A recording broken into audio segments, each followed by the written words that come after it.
senão fica mais difícil de ver. Irmãos, boa noite. Para mim é um prazer, uma honra, uma alegria estar aqui compartilhando a palavra do Senhor. Esse tema, desde adolescente, eu comecei a pesquisar sobre esse assunto e tudo quanto é curso que aparecia relacionado a esse tema, eu fazia, eu me inscrevia e eu entendi que o Senhor queria me ensinar, mas a palavra do Senhor ela é linda e todas as vezes que eu volto a estudar sobre esse assunto, a espada primeiro corta aqui e a palavra do Senhor se renova.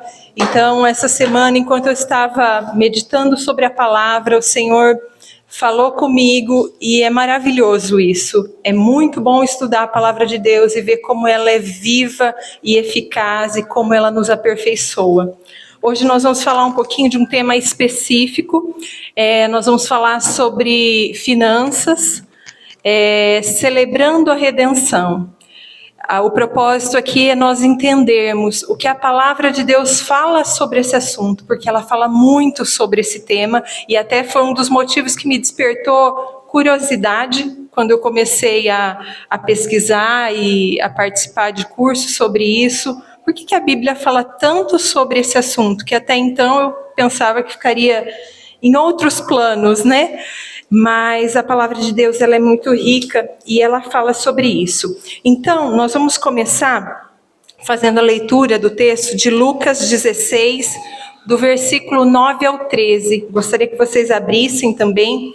Outros textos eu vou citando aqui, e daí vocês fiquem à vontade se quiserem abrir para acompanhar. Mas enquanto vocês encontram, a forma como nós lidamos com o dinheiro, ela impacta o nosso relacionamento com Deus.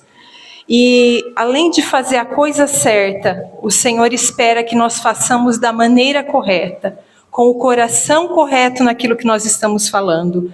Na Bíblia, há mais de 2.350 versículos que falam sobre posses e finanças.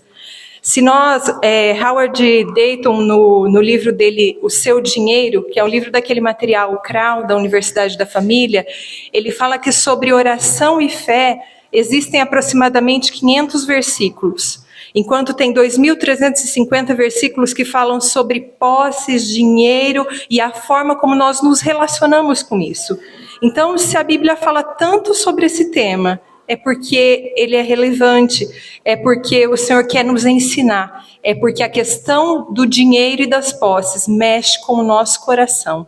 E nós precisamos que isso esteja devidamente sujeitado dentro de nós e que apenas o Senhor seja o nosso Senhor em todo o tempo.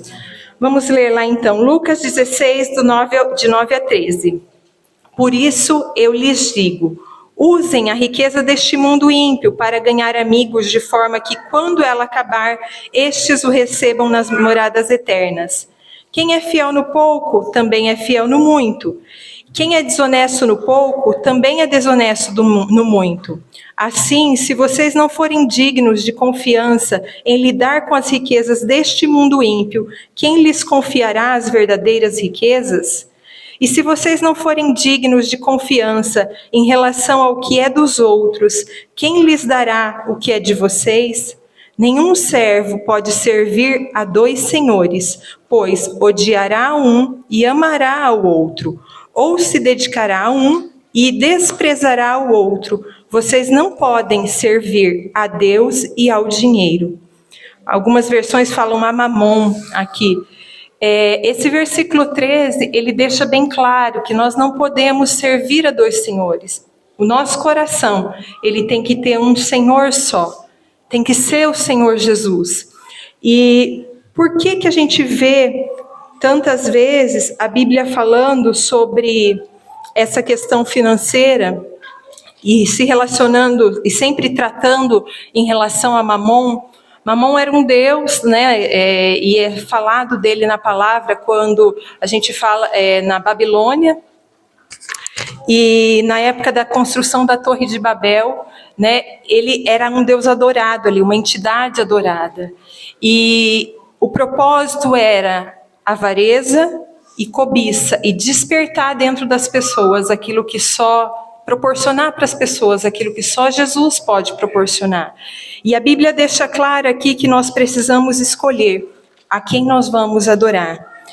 E a questão do coração do homem é onde nós podemos ou estar com a nossa intenção correta, obrigada, Mari, ou com o nosso coração corrompido em relação às finanças. As posses, elas competem com o Senhor em relação ao senhorio das nossas vidas.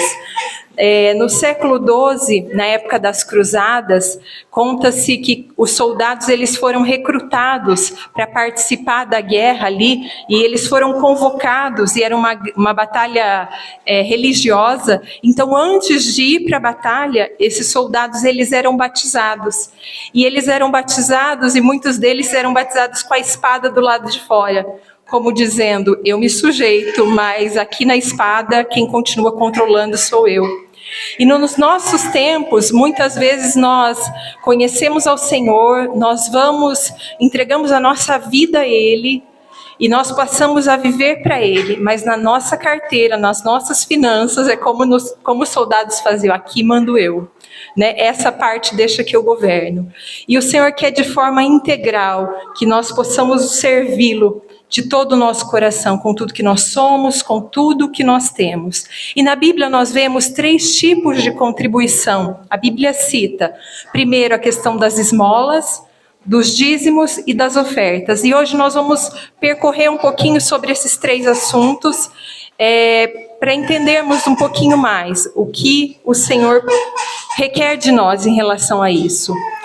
Sobre as esmolas, sobre as doações, é muito interessante aquele texto que está lá em Atos 10, que conta a história de Cornélio, que Cornélio era um homem generoso. E lá em Atos 10, versículo 4, ele diz assim: as tuas orações e as tuas esmolas subiram para a memória diante de Deus. Assim como o Senhor aceitava as orações de Cornélio naquele momento, o Senhor diz que as esmolas, as doações chegavam ao Senhor. E isso traz para nós o entendimento de que não existe algo que é físico do que é espiritual ali, mas assim como as orações chegavam diante do Senhor, os atos de abençoar também eram vistos pelo Senhor. E isso quer dizer da nossa mordomia, da forma como nós administramos os recursos que Ele coloca nas nossas mãos. E agora nós vamos abrir Provérbios 3, o versículo 9 e 10, vamos voltar lá nele, nós vamos entrar agora no tema sobre ofertas. As nossas ofertas, elas devem expressar honra. Esse é o propósito da oferta. Esse texto diz assim: honra o Senhor com os teus bens e com as primícias de toda a tua renda, e se encherão fartamente os teus celeiros, e transbordarão de vinho os teus lagares. O que está em questão aqui é a manifestação de honra, e não os bens em si. O uso dos bens é só um meio de expressar honra ao Senhor. É só um meio de honrá-lo. Muito mais do que dízimos e ofertas, Ele espera ser honrado. O Senhor espera que através das nossas atitudes, o propósito do nosso coração seja honrá-lo, independente daquilo que nós estamos fazendo. Nós precisamos fazer com o coração correto. Agora vamos abrir em Malaquias 1, nós faremos a leitura do 6 ao 10. E nós vamos ver que Deus não está interessado nas nossas ofertas, e sim na atitude que nos leva a entregar as ofertas. Esse texto diz assim: o filho honra o pai, e o servo ao seu senhor. Se eu sou pai, onde está a minha honra? E se eu sou senhor, onde está o respeito para comigo? Diz o Senhor dos Exércitos. A vós outros, ó sacerdotes, que desprezais o meu nome. Vós dizeis: em que desprezemos nós o teu nome? Ofereceis sobre o meu altar pão imundo, e ainda perguntais: em que havemos profanado? Nisto que pensais, a mesa do Senhor é desprezível. Quando trazeis animal cego para o sacrifício, não é isso mal? E quando trazeis o coxo ou o enfermo, não é isso mal? Ora, apresenta-te ao teu governador. Acaso terá ele agrado em ti e te será favorável? Diz o Senhor dos Exércitos. Agora, pois, suplicai o favor de Deus, que vos conceda a sua graça, mas com tais ofertas não, nas vossas mãos, aceitará ele a vossa pessoa? Diz o Senhor dos Exércitos. Tomara houvesse entre vós quem feche as portas, para que não acendesseis debalde, ou seja, em vão, o fogo do meu altar. Eu não tenho prazer em vós, diz o Senhor dos Exércitos, nem aceitarei da vossa mão a oferta. Esse texto é um texto duro do Antigo Testamento, mas ele está exortando aqui as pessoas a sacrificarem, a trazerem a oferta de forma correta. Na época, nós sabemos que na lei de Moisés era instituído que o sacrifício deveria ser feito com um animal perfeito, com um animal sem defeito. E isso era o que eles deveriam oferecer ao Senhor. Mas, em determinado momento, eles começaram a pensar na finalidade da oferta. Bom, essa carne que vai ser sacrificada vai virar churrasco, ela vai ser queimada. Diante disso, um cego, um coxo, vai ter o mesmo valor na cabeça deles. Então, de repente, e a Bíblia nos diz aqui que eles começaram a pensar isso e começaram a oferecer animais com defeito, não porque eles não tinham o animal perfeito, mas porque eles começaram a pensar na motivação, no que ele serviria. Vai ser queimado mesmo? Vai ser churrasco mesmo? Será que não enxerga, mas vai queimar? Ele não anda direito, mas ele vai queimar? E começaram a trazer diante do Senhor ofertas que não eram aquele animal sem defeito. E por esse motivo, esse texto diz assim, que era em vão aquilo que eles estavam fazendo. E ele diz assim, melhor se tivesse alguém que fechasse a porta do templo para que esses sacrifícios não fossem aceitos. E aqui ele diz assim, aceitará o Senhor, ele não está dizendo aceitar a oferta, mas a vossa pessoa. O que seria aceito pelo Senhor? O ofertante. O Senhor está interessado no coração do ofertante e não na oferta em si. Porque o Senhor não precisava e Ele não precisa do recurso em si. Ele é o dono de todas as coisas. Mas o interesse do Senhor é nas pessoas. É no coração com que nós fazemos isso. Então, aqui nesse texto, eles começaram a pensar no que seria feito. E muitas vezes, quando nós pensamos em ofertar, nós somos tentados em alguns momentos a pensar, mas será que vão fazer bom uso? Será que esse dinheiro vai ser bem aplicado? E nós devemos ser prudentes naquilo que nós fazemos, sim, mas nós não podemos deixar que esse tipo de preocupação corrompa o nosso coração ao ofertar. Porque o que o Senhor requer de nós é a alegria ao ofertar, é a alegria ao dizimar. O que vai ser feito com esse recurso? Quem está administrando vai prestar conta sobre isso, mas o Senhor está preocupado com o nosso coração quando ofertamos, quando dizimamos. É para o nosso coração que Ele olha. E eu quero trazer rapidamente 3 exemplos bíblicos aqui de situações de ofertas entregues, para que a gente possa ir um pouquinho mais nesse assunto. A primeira situação é lá da viúva pobre, que é descrita lá em Marcos 12, 41, do 41 ao 44. Esse texto aqui, ele conta então dessa viúva, ele diz assim, essa viúva então ela não tinha recursos, mas ela traz o que ela tinha. Marcos 12, 41 ao 44. E sentando-se Jesus defronte do cofre das ofertas, observava como a multidão lançava o dinheiro no cofre.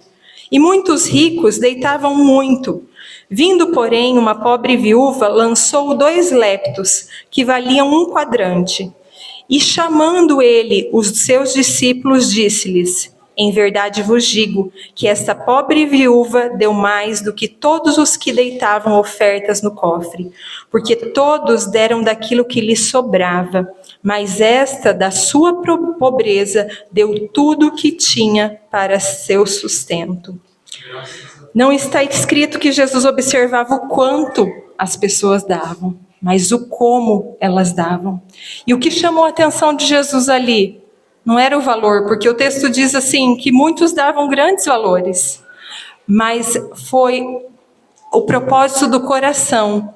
Eles deixavam para oferecer aquilo que lhes sobrava. Sobrou? Então eu vou ofertar. Mas ela deu antes das necessidades dela suprida, antes daquilo que ela desejava fazer, ela escolheu honrar o Senhor. E foi essa atitude que chamou a atenção de Jesus. E é por isso que aqui nesse texto, o Senhor fala que aquela oferta chamou a atenção dele naquela noite. Então, nós podemos aprender aqui que a sobra não é honra. Muitas vezes a gente pensa assim, eu vou cumprir com todos os meus compromissos, eu vou saudar, e nós precisamos ser muito honestos em tudo que fazemos, vou saudar todas as minhas despesas, porém, se sobrar, eu oferto, se sobrar, eu ajudo. Nós não estamos honrando ao Senhor se aquilo não está vindo em primeiro lugar no nosso coração. Nós precisamos administrar os nossos recursos de tal forma que a gente já destine um valor para honrar o Senhor. E aqui ele nos deixa claro que ele não está preocupado com a quantia, mas no desejo do nosso coração de que ele venha em primeiro lugar. Porque, irmãos, às vezes sobra, mas às vezes não sobra. E daí a gente vai deixando isso em outros planos. Mas quando nós entendemos que o Senhor está acima de todas as coisas e que Ele é a fonte de todas as coisas, nós vamos então separar algo para entregá-lo com desejo de honrá-lo. E isso vai engrandecer o nome do Senhor. Um outro exemplo de oferta que nós vemos na Bíblia, está lá em Gênesis 4, é a oferta de Caim e Abel. É bem conhecida a história desses dois irmãos, né? Abel possuía rebanhos e Caim era agricultor. E nós vemos que a oferta de um foi aceita e do outro não. E por que isso acontece? Quando nós lemos lá em Hebreus 11:4, ele diz assim: pela fé, Abel ofereceu a Deus mais excelente sacrifício que Caim, pelo qual alcançou testemunho de que era justo, dando a Deus testemunho das suas oferendas, e por meio delas, depois de morto, ainda fala. A oferta dele ainda fala, porque ela chamou a atenção do Senhor. E Gênesis 4, no versículo 3 a 5, ele diz assim: acontecendo que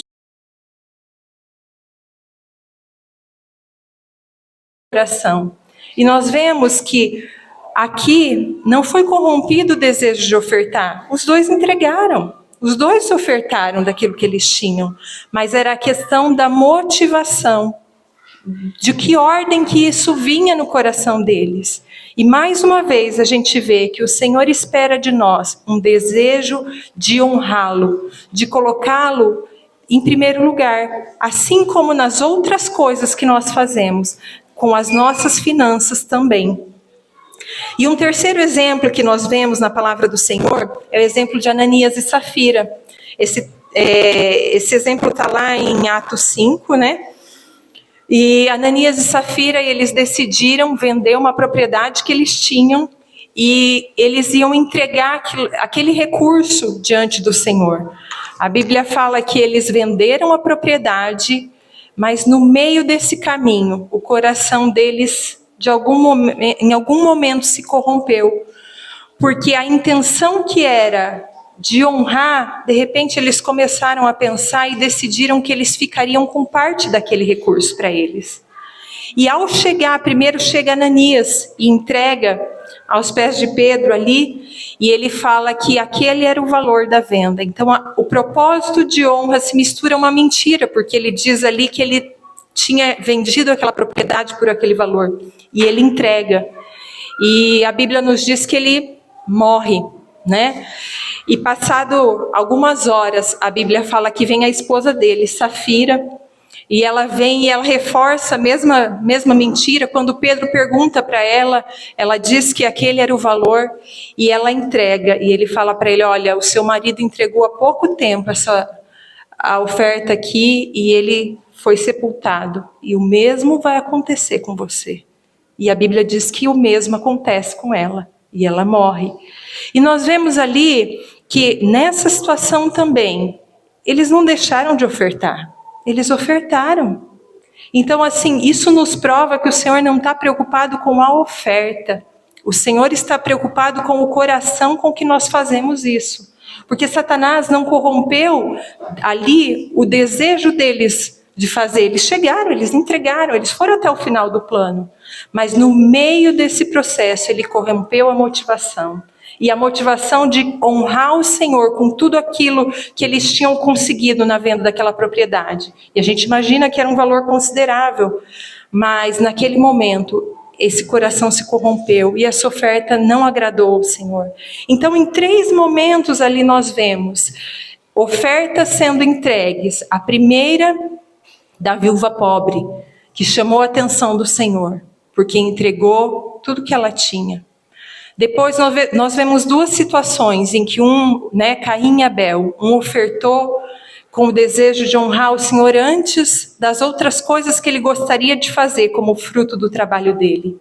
E o outro deixou para o final. E a Bíblia diz que a oferta de um foi aceita, do outro não. E agora nesse terceiro exemplo, de Ananias e Safira, os 2 trouxeram, mas com o coração, com a motivação corrompida. E por isso que nós vemos aqui que o Senhor nos fala tanto na palavra dele sobre posses e riquezas, porque ele quer que a gente faça com o nosso coração disposto. A parábola do semeador fala sobre a palavra, sobre a semente sendo lançada. E em um momento fala que a semente foi lançada entre espinhos. E Jesus interpreta o que eram esses espinhos. Os espinhos eram a sedução das riquezas, preocupações com este mundo e as seduções da riqueza. Então, a questão do dinheiro tem o poder de corromper a ação da palavra de Deus nos nossos corações. Ela pode fazer isso. A semente foi lançada, a terra estava ali, mas os espinhos sufocaram para que essa semente cumprisse o seu propósito, para que ela chegasse onde ela precisava chegar. E muitas vezes nas nossas vidas a palavra chega, o Senhor nos mostra o que devemos fazer, nós entendemos, mas as preocupações com este mundo, as preocupações com as riquezas, corrompem a nossa motivação, a nossa entrega de deixar que o Senhor faça em nós e através de nós aquilo que Ele deseja fazer. Então, por isso que esse assunto é relevante, porque se algo tem poder de sufocar a ação da palavra de Deus em nós, nós precisamos nos atentar a Ele. Nós precisamos olhar pela perspectiva certa, porque Deus quer honra e Ele não está preocupado com o nosso dinheiro, Ele está preocupado com o nosso coração ao ofertar e a dizimar. Amém?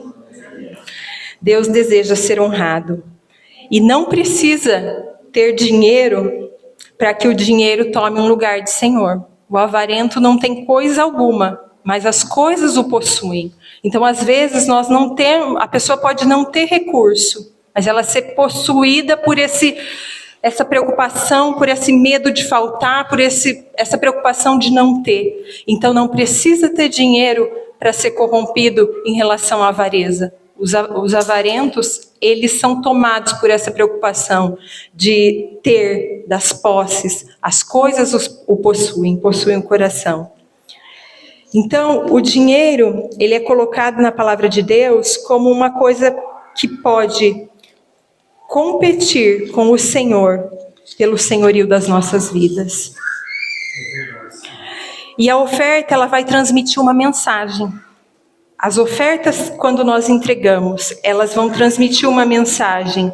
E essa mensagem pode ser uma mensagem de generosidade, ou de avareza. Eu lembro quando eu era adolescente ainda, a Miriam vai lembrar, ela ensinava coreografia pra gente, e a primeira vez que eu li esse texto aqui, o Senhor me fez lembrar daquela situação, porque a Miriam falava assim: se o seu máximo é erguer o braço aqui, eu lembro da mãozinha dela aqui, assim, ó, ergue aqui. Agora, se você pode esticar quando você adora ao Senhor, estica e faz o seu melhor. E quando eu fui estudar isso aqui, eu me lembrei muito da Miriam falando sobre se a gente pode, se o que eu posso colaborar é aqui, amém, eu vou fazer de todo o meu coração e diante do Senhor, Ele vai receber como adoração ao nome dele. Agora, se eu posso esticar bem alto e eu fico retendo para mim, se eu fico retendo só para o meu uso, só para o meu prazer, só para as minhas preocupações, aumentando o meu padrão de vida, aumentando minhas necessidades, e não olho para as outras coisas, e não olho o porquê o Senhor me deu esse recurso, então eu estou me fechando ali, e isso não vai chegar ao Senhor como um cheiro suave, como oferta que demonstra honra a Ele. Então nós precisamos ofertar com o coração disposto a expressar generosidade. E eu gostaria que nós abríssemos agora 2 Coríntios 9, do 5 ao 7.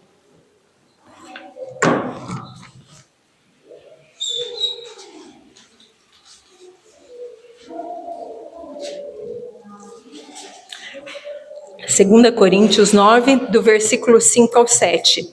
Ele diz assim: portanto, julguei conveniente recomendar aos irmãos que me precedessem entre vós, que preparassem de antemão a vossa dádiva já anunciada, para que esteja pronta como expressão de generosidade e não de avareza. E isto afirmo: aquele que semeia pouco, pouco também ceifará. E o que semeia com fartura, com abundância também ceifará. Cada um contribua segundo tiver proposto no coração, não com tristeza ou por necessidade, porque Deus ama a quem dá com alegria. Esse texto aqui, ele nos fala da preocupação de Paulo em enviar pessoas na frente. Ele diz aqui que me precedessem, que chegassem na frente para preparar essa oferta. Eles iam levantar uma oferta para preparar essa questão da oferta. E ele diz assim: uma dádiva já anunciada. Então não era para convencer aquele povo de que eles tinham que ofertar, não era para despertar neles a motivação em ofertar, mas a preocupação dele aqui é para que eles fizessem com o coração correto, para que eles ofertassem de tal forma que essa oferta fosse entregue e isso com alegria. Então ele diz aqui que ela fosse expressão de generosidade e não de avareza. Aqui fica claro para nós que essa preparação queria levar à qualidade da oferta. Não em valor, mas dentro do coração daqueles que iriam ofertar. E quando nós lemos lá em Filipenses 4,17, ele diz assim: não que eu esteja procurando a oferta, mas o que pode ser creditado na conta de vocês, o fruto que cresça para a vossa conta, para o vosso coração. Então, aqui a preocupação dele não era o valor em si, assim como nos outros textos que nós vemos, mas que a oferta fosse dada como uma expressão de generosidade e que os corações sentissem alegria ao ofertar, para que eles fizessem isso com a motivação correta. A necessidade não deve ser o único propósito da oferta. Às vezes nós recebemos, são feitos apelos, vamos ter um trabalho missionário, tem alguém passando uma necessidade, e o nosso coração se sente motivado a abençoar. E isso é muito bom, mas acima de suprir uma necessidade, no nosso coração tem que estar o desejo de honrar o Senhor, com aquilo que Ele já colocou nas nossas mãos, com os recursos que estão nas nossas mãos. E isso deve ser feito com alegria. A palavra de Deus diz sempre que Ele procura adoradores, Ele não procura adoração. O Senhor procura o coração que está desejoso de adorá-lo, seja através de uma canção, seja através da oração, seja através da oferta. Que o coração esteja disposto, esteja desejoso em adorar o Senhor. Porque assim como as orações, as nossas ofertas são recebidas diante do Senhor, como ofertas, como adoração, como honra. E é isso que Ele espera de nós. E quando nós entregamos com o coração fechado para isso, sabe quando você entrega e fica pensando assim, ai, com esse valor dava para eu fazer tanta coisa, ai, sabe tal coisa que eu gostaria de fazer, sabe tal, né, eu tenho um desejo, e daí você entrega e você retém no seu coração, porque você fica naquela, aquela semente não morreu. Dentro de você, a semente foi lançada, mas dentro de você ela ainda está aqui viva. Porque você entregou, mas fica de vez em quando pensando, poxa, com aquela oferta, dava para eu comprar determinada coisa. Surge alguma coisa, poxa, com aquela oferta. Essa é uma semente que não morreu. E a Bíblia nos diz, lá em João 12, 24, digo-lhes verdadeiramente, se o grão de trigo não cair na terra e não morrer, continuará ele só. Mas se morrer, dará muito fruto. Uma semente, ela vai germinar a partir do momento que ela morre. E muitas pessoas, muitos de nós entregamos sem nenhuma alegria. Então essa semente não morreu. E uma semente que não morreu, não vai florescer. Não vai dar fruto, não vai multiplicar. E toda semente que nós lançamos, toda oferta é uma semente. E essa semente tem que estar morta primeiro dentro dos nossos corações. Eu me lembro, o Pedro devia ter 4, 5 aninhos de idade, e eu estava ensinando ele sobre esse princípio, da gente semear. A gente semear para a gente colher. E naquela semana eu estava falando sobre isso com ele, sobre nós sermos abertos a abençoar pessoas, a contribuir. E daí surgiu que no prédio que nós morávamos, foi feita uma campanha para arrecadar brinquedos para as crianças. O síndico divulgou naquela semana que haveria a campanha. E como eu estava trabalhando com ele esse tema, eu falei para ele, filho, mamãe tem um convite para você. Está tendo a campanha, assim, você quer semear um brinquedo na vida de uma criança? É para uma criança que provavelmente tem muito menos brinquedo que você. Você quer plantar essa semente? Daí ele olhou para mim e falou, mamãe, mas se eu der o meu brinquedo eu vou ficar sem. Eu falei, exatamente, filho. Você abre mão de algo que você tem, porque isso vai abençoar uma outra vida. Essa é a sua semente. E é assim que a gente faz no reino de Deus. Vai nos custar algo. A gente vai muitas vezes deixar de fazer outras coisas. Mas a gente decide abençoar. Porque esse é o coração de Deus. É um coração que abençoa. É um coração que é generoso. É um coração que deu Jesus por nós. E daí ele pensou. E daí ele falou, tá bom, mamãe. Então eu vou lá e vou escolher um brinquedo e eu vou semear. Vai ser a minha semente. Eu falei, tá bom. E daí ele foi lá no quarto e voltou, ele tinha um fusquinha, que ele gostava bastante, um fusquinha de plástico, ele trouxe e falou, mamãe, eu vou semear na vida de um menino um carrinho, então. E entregou, e daí nós colocamos na caixa lá, que arrecadava no prédio, e daí nós subimos e nós oramos. Falei para o Senhor, recebe essa semente, né? Ele está semeando na tua presença, e o Senhor é maravilhoso. E nós adultos, às vezes, nós complicamos um pouco, mas as crianças têm uma fé simples, né? E o Senhor honra essa fé. Irmãos, não passou assim, acho que uma semana, 10 dias, e nós estávamos em casa e tocou a campainha, e era o vizinho do apartamento do lado. Em todos os anos que nós morávamos lá, ele nunca tinha dado nada de presente para as crianças. E ele tocou a campainha, chegou com um embrulho de presente bem grande. E ele falou assim, Fabiana, o Pedro tá aí? Eu falei, tá. Ele falou assim, eu posso entregar para ele esse presente que eu comprei? Eu falei, pode. E daí ele entrou, o Pedro já veio correndo na sala, né? Já viu, ele falou, Pedro, eu vi isso aqui, eu quero entregar, um presente que eu quero entregar para você. E a hora que o Pedro desembrulhou aquilo, irmãos, ele tinha semeado um fusquinha de plástico verdinho. E a hora que ele desembrulhou aquele presente, O nosso vizinho tinha dado um Fusca grande, conversível, metálico para ele. Então ele semeou um Fusca, ele colheu um Fusca, ele semeou um carrinho, ele colheu um carrinho. E a hora que ele abriu aquele embrulho, ele falou: mamãe, a minha semente. Eu falei: filho, a semente, o Senhor é bom e honra a nossa fé. E assim Ele faz conosco. E nós temos a oportunidade de desafiar os nossos filhos a verem Deus agindo na vida deles, a semearmos a fé diante dos olhos dele, diante de necessidades, diante de momentos adversos. A fé deles é pura e o Senhor vai honrá-los, e nós precisamos ter fé também para deixar o Senhor agir. E eles vão ter experiências com Deus. E assim como naquele momento ele semeou e ele colheu, o Senhor faz assim conosco, porque o Senhor não quer tirar nada de nós. Muito pelo contrário, Ele está preocupado com aquilo que será produzido em nós. Ele quer encontrar em nós um coração correto diante das finanças, para que Ele possa abençoar ainda mais, para que Ele possa fazer de nós um rio, que as coisas chegam e as coisas vão, não fica parado ali, mas abençoa a vida. Esse é o propósito do Senhor. E nós precisamos estar com as finanças, as posses devidamente sujeitadas no nosso coração, para que isso aconteça.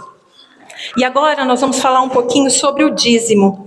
Gostaria que nós abríssemos a Bíblia lá em Malaquias 3, do versículo 6 a 12. Esse é um texto muito conhecido da palavra de Deus, mas nós vamos fazer a leitura dele na íntegra aqui, que ele vai nos orientar. Malaquias 3, do 6 ao 12. Porque eu, o Senhor, não mudo. Por isso vós, ó filhos de Jacó, não sois consumidos. Desde os dias de vossos pais, vos desviastes dos meus estatutos, e não os guardastes. Tornai-vos para mim, e eu me tornarei para vós, diz o Senhor dos Exércitos. Mas vós dizeis: em que havemos de tornar? Roubará o homem a Deus? Todavia vós me roubais e dizeis: em que te roubamos? Nos dízimos e nas ofertas. Com maldição sois amaldiçoados, porque a mim me roubais, sim, toda essa nação. Trazei todos os dízimos à casa do tesouro, para que haja mantimento na minha casa, e depois fazei prova de mim nisto. Diz o Senhor dos Exércitos: se eu não vos abrir as janelas do céu e não derramar sobre vós uma bênção tal, até que não haja lugar suficiente para recolherdes. E por causa de vós repreenderei o devorador, e ele não destruirá os frutos da vossa terra. E a vossa vide no campo não será estéril, diz o Senhor dos Exércitos. E todas as nações vos chamarão bem-aventurados, porque vós sereis uma terra deleitosa, diz o Senhor dos Exércitos. Amém. Quando nós lemos esse texto, nós vemos que aqui ele está falando de algo que pertence a Deus. Porque o texto diz assim: de algo que não está sendo devidamente entregue ao dono. Então, é uma questão de propriedade. E para entender essa questão de propriedade, nós precisamos entender o que é a redenção. No nosso vocabulário, redenção é algo que a gente não tem dimensão do significado pleno dessa palavra. Mas aqui na palavra, ela vem carregada de muito significado, e nós vamos ver isso. E nós vamos entender o porquê o Senhor está dizendo que algo pertencia a Ele. E nós vemos, além desse texto, falando sobre dízimos e as ofertas, Jesus, quando ele foi questionado sobre o pagamento dos impostos a César, isso está lá em Mateus 22, 21, que perguntaram ao Senhor: é lícito pagar impostos, né? E o que o Senhor responde? O que Jesus responde diante da pergunta? Dai a César o que é de César, e dai a Deus o que é de Deus. Da mesma forma como os tributos têm uma parcela proporcional aos nossos ganhos, Os dízimos são uma fatia proporcional à nossa renda. E aqui o Senhor, esse primeiro texto que nós lemos, é um texto da Antiga Aliança, né, do Velho Testamento ainda. Mas aqui o Senhor reafirma que havia parte daquilo que é nossa, que chega para nós, que deveria ser entregue, assim como nós fazemos com o pagamento dos impostos. E também nós vemos muitas vezes o Senhor chamando a atenção, Jesus chama a atenção dos fariseus para como eles faziam as coisas. E lá em Mateus 23, diz assim, que o Senhor fala para eles que eles estavam entregando o dízimo do endro, do cominho, da hortelã, e isso eles deveriam fazer, porém sem se esquecer da fé, da misericórdia e da justiça. Então o Senhor fala para ele, isso que vocês estão fazendo, que é entregar uma parcela até da horta que vocês têm em casa, vocês devem fazer, mas não se esqueçam das outras coisas. Então o Senhor reafirma que parte daqueles recursos que chegam para nós devem ser entregues a Ele. E nós vamos buscar entender um pouquinho disso em relação à redenção. O que é a redenção? O que essa palavra significa? Redenção significa o resgate, a remissão. Nesse contexto aqui, o que acontecia? Imaginem que eu resolvo investir vou plantar trigo. Mas eu não tenho recurso para plantar. Então eu chego para alguém, um amigo, e peço emprestado. Olha, eu estou com ideia de fazer uma plantação de trigo e vai ser muito lucrativo, só que eu não tenho como fazer. E eu empresto esse dinheiro, vou lá, planto, invisto, compro um maquinário, faço aquilo que tem que ser feito, só que na época que precisava chuva não chove, depois tem estiagem, depois tem muita chuva e por fim, eu perco todo aquele investimento. E aquela dívida fica, porque eu não tinha nem o dinheiro para investir, quanto mais agora com todo o prejuízo que eu tomei. O que acontecia nesse contexto aqui, quando alguém se endividava? Como que ele poderia cobrir aquela dívida? Haviam algumas possibilidades. Uma delas era aguardar o ano do jubileu, que acontecia de 50 em 50 anos. Então, se alguém se tornou escravo, eu me tornei escravo daquele que me emprestou, porque eu não tinha como pagar, então eu ia ser escrava para ele. Ia a minha família, as minhas posses, tudo que eu tinha era entregue para pagar aquela dívida. E eu me tornava escravo daquele para quem eu estava devendo. E a alternativa para me ver liberta daquilo seria aguardar o ano do jubileu. Dali 50 anos, ou se tinha sido há 5 anos, aguardar 45 anos até que chegasse o ano do jubileu, quando os escravos eram libertos. Ou então, poderia um resgatador, um remidor, vir e pagar a minha dívida. E quem fazia isso? Algum parente. E ele fazia isso não porque ele queria comprar um escravo, mas por amor. Ele se compadecia daquela minha situação, eu, a minha família, os meus filhos trabalhando de escravo. Então ele vinha, pagava a minha dívida. E no momento que ele pagava a minha dívida, eu não me tornava livre, eu passava a ser escravo de quem estava pagando a dívida.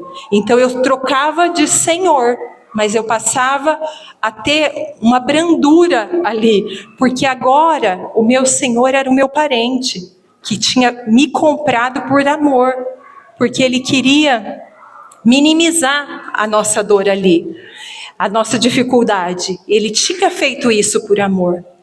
E quando, então, eu deixava de ser servo de um e passaria a ser servo daquele que me comprou. E quando nós olhamos para esse contexto, isso significa a redenção. Foi redimido por amor e passou a ser servo de quem pagou a dívida. E quando nós vemos isso, nós vemos um paralelo com o que Cristo fez por nós. nós estávamos destinados a sermos escravos de Satanás. A partir do momento em que o pecado entrou na humanidade, nós passamos a ser escravos de Satanás. Nós estávamos condenados. Esse era o nosso fim. Nós seríamos escravos. E o texto de Efésios 1:7 diz assim: nele temos a redenção por meio do seu sangue, o perdão dos pecados, de acordo com as riquezas da graça de Deus. O problema da humanidade era uma dívida, a dívida do pecado. E alguém precisava pagar essa dívida para que nós pudéssemos deixar de ser escravos de Satanás. E essa dívida foi paga pelo Senhor, foi paga por Jesus, quando Ele vem e derrama do sangue dele na cruz e nos compra pelo preço de sangue, para que nós deixássemos de ser escravos de Satanás e pudéssemos ser servos dele. E assim como lá na redenção, aquele que estava endividado trocava de Senhor, a partir do momento que Jesus foi à cruz e se sacrificou, nós passamos a ser servos dele, a servi-lo. Porque através do sacrifício de Jesus, a dívida foi paga. E o que Satanás tinha que podia interessar a Jesus? A minha e a sua vida. Foi as nossas vidas. Nós éramos o despojo nessa batalha. É isso que ele queria. Foi para nos resgatar que ele pagou o preço de sangue por amor a nós, para que nós fôssemos livres. E Apocalipse 5:9 diz assim: porque foste morto e com seu sangue comprastes para Deus os que procedem de toda tribo, língua, povo e nação, para que o nosso Deus os constituísse reino e sacerdote, e reinarão sobre a terra. 2 Pedro 2:9 diz assim: que aquele que é vencido se torna escravo do vencedor. Numa batalha, aquele que é vencido passa a ser escravo daquele que venceu. O diabo, ele se assenhorou do homem e da terra que fora dada. E Jesus veio para pagar essa dívida. Em Colossenses 1:13 e 14, nos diz assim: ele nos resgatou do poder das trevas e nos transladou para o reino do seu Filho muito amado, no qual temos a nossa redenção, a remissão dos nossos pecados. A redenção é um ato de compra, e foi isso que Jesus fez por nós. O despojo éramos nós. E é exatamente através dessa compra que Jesus fez que nós passamos a ser do Senhor. E pensem comigo, o Senhor não comprou parte de nós. Ele nos comprou integralmente. E não é de graça. O reino de Deus não é de graça. É pela graça que nós recebemos. Mas Ele custou o sangue de Jesus para que nós fôssemos livres. E agora gostaríamos que nós olhássemos um pouco para a história de José. José também é uma história muito conhecida. José, depois de ser vendido pelos seus irmãos, né? Ele foi para o Egito como escravo e lá o Senhor o colocou, chegou num ponto que ele se tornou governador quando ele interpreta o sonho de Faraó. Faraó sonhou que via 7 vacas magras, via 7 vacas gordas, primeiras gordas, depois as magras comiam as gordas, depois 7 espigas viçosas e 7 espigas mirradinhas que consumiam com aquelas outras, e ele ficou inquieto, o que significava aquilo que ele tinha sonhado, e daí lembraram de José, que estava lá na prisão, né? E falaram: olha, lá na prisão tem um moço que ele interpreta sonhos, e Faraó pede para ele vir, chama ele e conta o sonho, e naquele momento Deus dá discernimento para José, e José fala assim para ele: olha, haverão 7 anos de muita abundância, que a terra vai produzir, os animais vão vão aumentar, mas depois virão 7 anos de muita escassez, haverá fome, e é necessário que vocês se preparem no tempo da abundância, que vocês organizem, administrem, para que quando vierem os 7 anos de escassez, que o Egito esteja preparado. Daí o faraó nesse momento pensou, né, quem vai poder administrar? Fala, José, você que é um homem que é dirigido por Deus, você vai ser o governador. E ele é colocado ali nesse posto de governador do Egito. E daí vem esse tempo, começa esse tempo em que a terra produz, e a Bíblia nos diz que ele armazena, ele administra, e depois vem aquele tempo de escassez. E a fome foi consumindo, e as pessoas vinham de longe para comprar alimento ali, vinham comprar semente para plantar. E chega num ponto em que eles não tinham mais semente para plantar, a população não tinha mais semente para plantar, não tinha mais o que comer. E daí eu gostaria que nós lêssemos Gênesis 47, do 18 ao 23, que é exatamente nesse momento da história que esse texto aqui descreve. Gênesis 47, do 18 ao 23. Ele diz assim: findo aquele ano, vieram a José no ano seguinte e disseram-lhe: não ocultaremos ao meu senhor que o nosso dinheiro está todo gasto. As manadas de gado não pertencem a meu senhor, e nada resta diante do meu senhor, senão o nosso corpo e a nossa terra, porque morreremos diante dos nossos olhos, tanto nós como a nossa terra. Compra-nos a nós e a nossa terra em troca de pão, e nós e a nossa terra seremos servos de Faraó.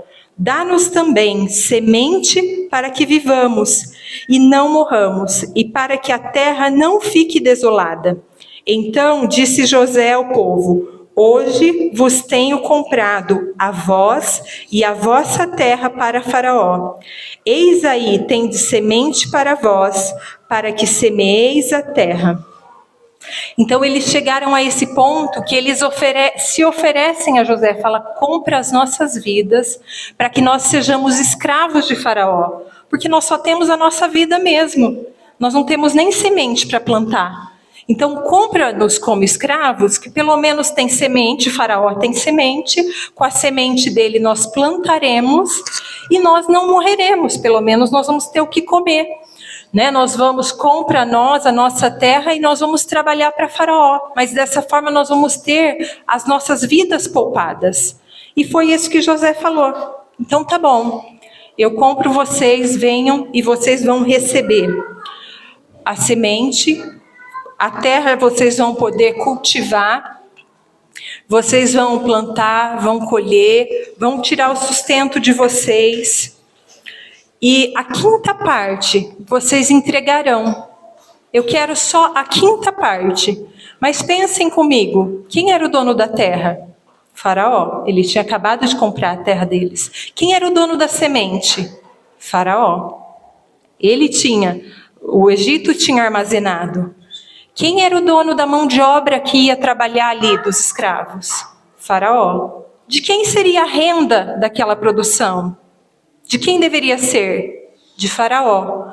Mas ele diz assim: olha, eu quero só a 5ª parte. Eu quero 20%, o restante vocês vão ficar com vocês vão administrar.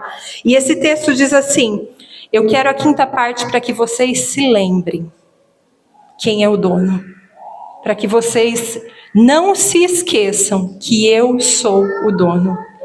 Porque favor que não é lembrado passa a ser uma obrigação. De repente eles estariam ali achando que era tudo dele, mas para que isso ficasse devidamente sujeitado, para que ficasse bem claro que Faraó continuava sendo o dono, a 5ª parte deveria ser entregue para ele. O restante eles poderiam usufruir e administrar conforme bem entendessem.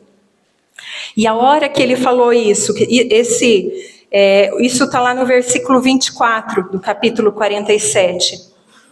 Há de ser, porém, que no tempo das colheitas darei a 5ª parte a Faraó, e 4 partes serão vossas, para a semente do campo e para vosso mantimento, e dos que estão nas vossas casas, e para o mantimento dos vossos filhinhos. E a hora que ele disse isso, no versículo 25, diz assim: responderam eles: tu nos tem conservado a vida. Achemos graça aos teus olhos, achemos graças aos olhos do Senhor, e seremos servos de Faraó. Eles se sentiram aliviados ali. Para quem não tinha nada, tinha a vida deles, de repente eles teriam como ficar com 4 partes, e só a 5ª parte seria entregue para Faraó. Então aqui ele pede para que isso ficasse como um memorial, para que eles não esquecessem que Faraó continuava sendo dono de todas as coisas. E assim como quando nós entregamos o dízimo, que é a 10ª parte, que é 10%, a palavra, dízimo se remete a 10% dos recursos que nós recebemos, nós estamos declarando, nós estamos mantendo devidamente sujeitado nos nossos corações que Deus é o dono de tudo. Ele é o dono das nossas vidas. Ele nos comprou com o preço de sangue. E para que nós nos lembremos que tudo pertence a Ele, não só os 10%, tudo é dele, mas nós entregamos os 10% como um memorial para que o nosso coração se mantenha devidamente no seu lugar de servo, porque o Senhor é Ele. Amém? Ele é o Senhor das nossas vidas. E quando Jesus morreu na cruz, Ele não comprou 10% das nossas ações. Ele comprou 100% das nossas vidas. Nós fomos comprados com preço de sangue. Irmãos, se não for o Senhor nas nossas vidas, para nos dar saúde para trabalhar, para abrir a porta do emprego, para dar entendimento, o que seremos nós? Tudo vem dele, tudo é dele, é para ele. E quando nós dizimamos, nós estamos reconhecendo que ele é o dono de todas as coisas. E é uma forma de expressar de forma prática que ele é o dono e não nós. Nós somos mordomos, nós administramos aquilo que ele coloca nas nossas mãos. Mas ele é o dono de todas as coisas, é para ele que são todas as coisas.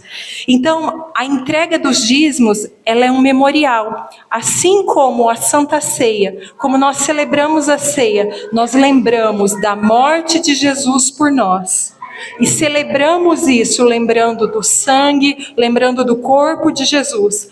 No momento em que nós entregamos os nossos dízimos ao Senhor, nós devemos nos lembrar que Ele é o dono de todas as coisas. E fazer isso como um memorial. A entrega do dízimo, ela celebra a redenção. Ela celebra esse ato de compra que Jesus fez por nós. E testemunha a nossa consciência de que nós pertencemos ao Senhor. E esse texto de Malaquias, ele diz ainda assim que ele repreenderia o devorador. E o que significa isso? O dízimo também é um ato profético.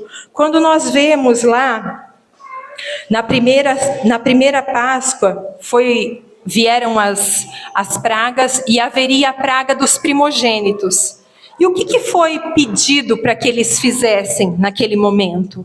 Foi pedido para que eles pegassem o sangue de um animal, passassem no umbral das portas, e a porta onde tinha aquele sangue, o primogênito dos filhos, dos animais, não morreria. Mas a porta que não tinha aquele sinal, ela estava livre para que o anjo da morte entrasse e matasse o primogênito. E qual poder que havia nisso? O poder não estava no sangue, senão até hoje nós passaríamos sangue na porta, no portão e tudo, né? Mas o poder estava na obediência e em confiar que aquele ato faria com que a morte não pudesse chegar. E quando nós entregamos os nossos dízimos, Malaquias diz que ele repreenderá o devorador. Isso não é a oração, isso não é o jejum, isso é a obediência em entregar que vai repreender a ação do devorador nas nossas vidas. E o que é o devorador? Devorador é você não sabe para onde foi e o dinheiro acabou. Você não fez nada com os seus recursos e de repente acabou. Porque sabe aquilo que você ganha, mas não consegue ver o fruto? Essa é a ação do devorador. E o que repreende o devorador?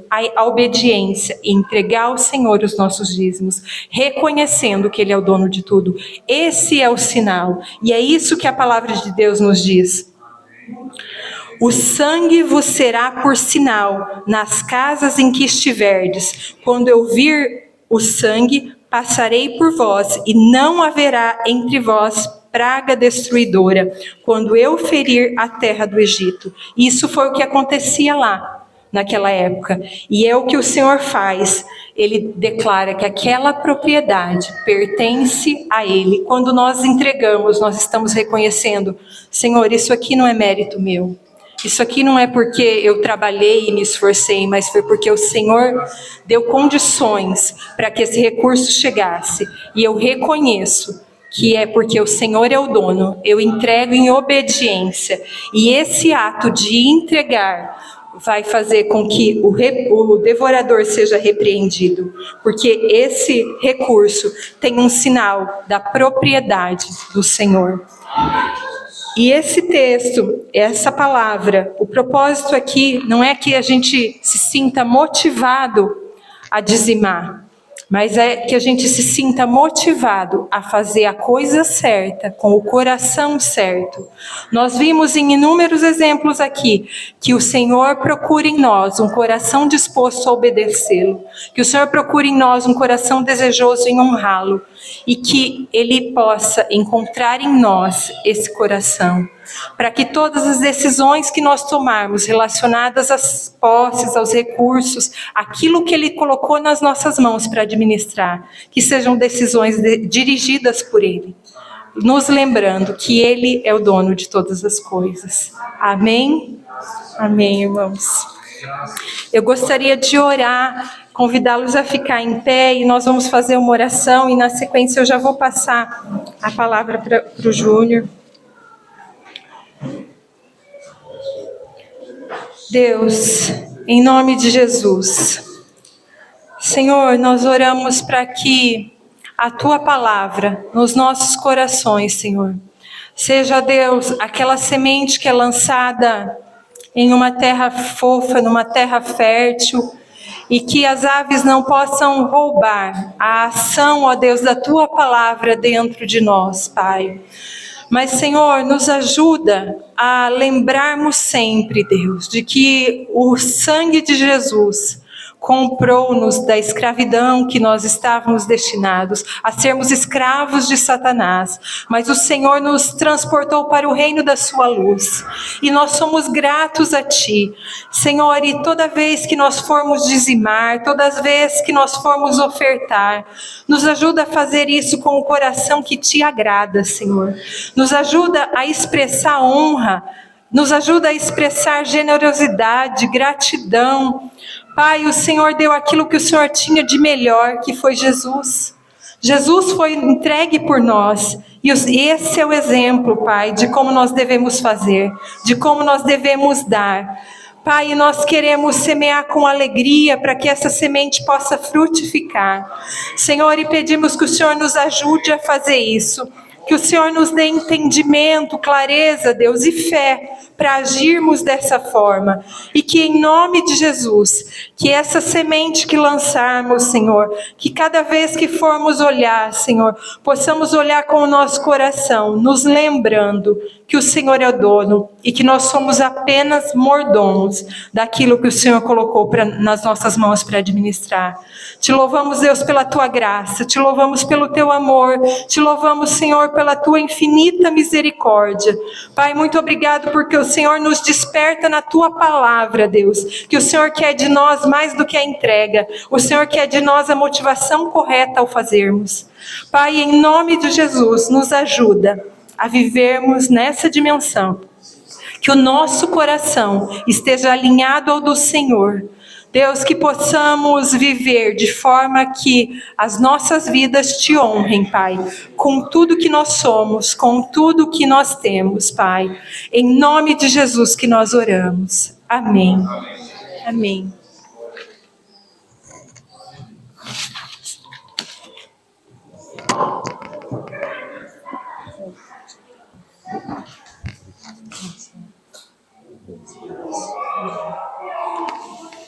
Amém, irmãos? Ufa! Essa ficou gravada também, tá? Se depois vocês quiserem ouvir, né, Everton? Glória a Deus. A gente acha que tudo é fé, mas tem muita coisa que é obediência, né? É melhor obedecer do que sacrificar. Amém.